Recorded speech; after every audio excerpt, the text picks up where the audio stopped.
Il a déjà fait couler beaucoup d'encre. Le projet Taubira de réforme pénale a été présenté mercredi en Conseil des ministres.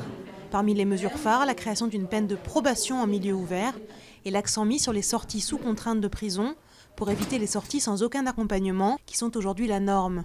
Jean-Marc Ayrault a annoncé la création de 1000 postes dans les services de probation et d'insertion pour accompagner la réforme. La droite, elle, crie au laxisme et demande le retrait du texte.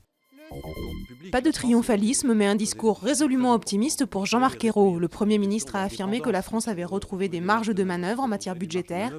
Il a aussi assuré que le gouvernement allait atteindre l'objectif de l'inversion de la courbe du chômage grâce aux emplois aidés et à la reprise de la croissance. Le président de la Commission européenne et le Premier ministre italien face à la colère des habitants de l'île de Lampedusa. Enrico Letta a annoncé des funérailles nationales pour les victimes du naufrage, tandis que José Manuel Barroso a reconnu qu'il s'agissait d'un drame européen et que les États de l'Union devaient mieux coopérer pour éviter qu'il se reproduise. Le président François Hollande a pour sa part annoncé qu'il proposerait une politique européenne comportant une meilleure coopération avec les pays d'origine et un meilleur accueil des réfugiés. Nouveau drame dans l'industrie textile au Bangladesh. Un incendie a fait 7 morts dans une usine qui fournissait indirectement du tissu à des marques comme Carrefour et H&M.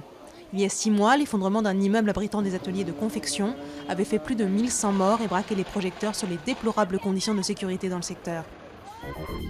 Vous trouvez le yoga pour bébé déjà démodé, mais avez-vous pensé au cours pour bébé DJ ? À New York, une école enseigne aux têtes blondes de moins de 3 ans la musique électro, le hip-hop et même la guitare imaginaire. Et apparemment, quand il s'agit de glisser ou de pousser, les enfants sont particulièrement doués.